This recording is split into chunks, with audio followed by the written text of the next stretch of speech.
Welcome and thanks for your time to learn about medical professionals who are eligible to enroll for payment under the Medicare regulations. My name is Tom Ryan, and I'm here to help you understand this content. Before I help you understand which professionals are eligible to enroll in Medicare, let me explain how they become eligible to enroll. First, a law must be passed and be effective. Once the law is in effect, the Department of Health and Human Services relies on the Centers for Medicare and Medicaid Services, or CMS, to implement the law.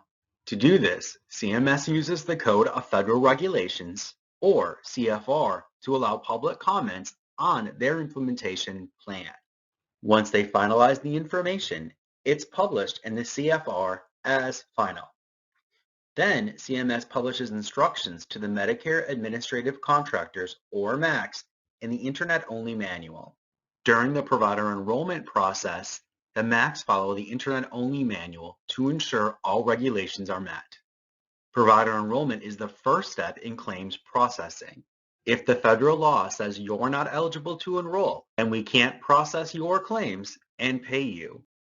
The Internet-only manuals contain the information on which professionals are eligible to enroll in Medicare. In the Medicare Program Integrity Manual, Chapter 10, Section 10.2.1.3, you will want to review this information. The section title states the professionals use the form CMS 855I to enroll. But this information applies to professionals using the Internet-based Provider Enrollment Chain and Ownership System, or PECOS, as well. In this section, CMS breaks the provider types into physicians and non-physician practitioners. Let's start with the list of physicians or doctors eligible to enroll in Medicare.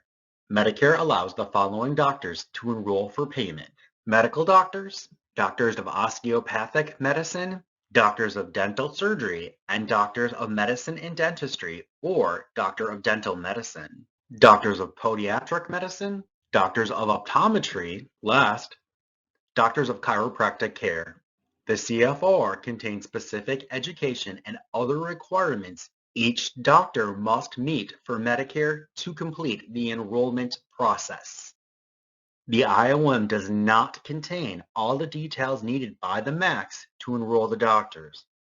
The details for most doctors are in the Social Security Act, Section 1861 R1, and 42 CFR, Section 410.20b.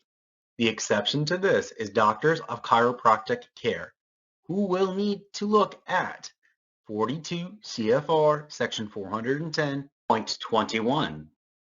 Let's move on to non-physician practitioners, or NPPs. What NPP information is in Chapter 10? First, there's a list of eligible NPPs that can enroll to bill Medicare. Second, there's a list of criteria for each type of NPP eligible to enroll. Last, there are references to other resources to help you locate additional information needed for NPPs enrolling. Next, let me provide a list of NPPs eligible to enroll in Medicare. First, anesthesiology assistants, audiologists, certified nurse midwives, certified registered nurse anesthetists, clinical nurse specialists, and clinical psychologists.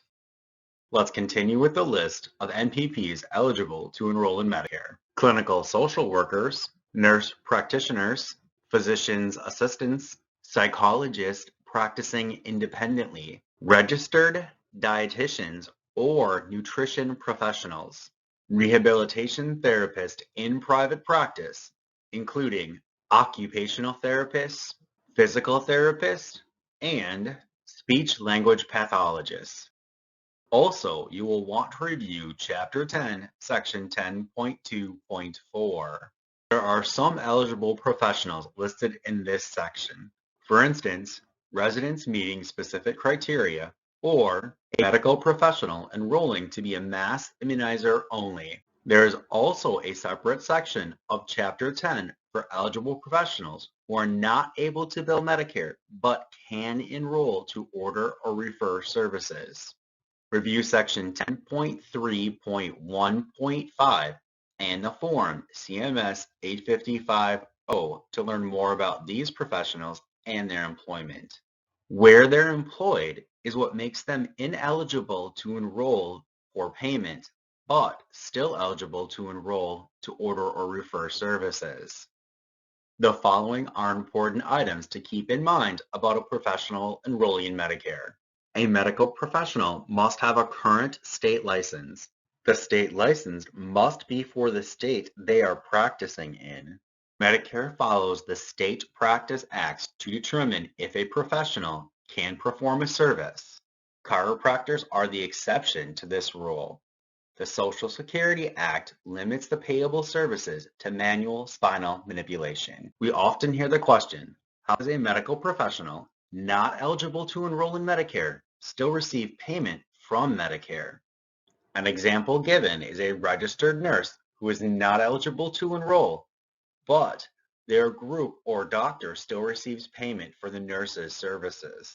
Medicare allows some services to be billed under the enrolled professional to be performed by someone they are supervising. This is commonly referred to as Incident 2. Also, some professional services are included in the facility rates. These services are a required part of the inpatient care, therefore not separately payable. An example is nursing care at a skilled nursing facility. That's it for this video. I hope you found the information helpful. If you found the video helpful, like and share it to help others find it. Leave us a comment or question and we'll get back to you. Don't forget to subscribe to our YouTube channel for notification when we post new videos. Last, would you like to take a survey on this video to provide feedback? Scan the QR code provided or use the link in the description of this video. Thanks for listening and have a great rest of your day.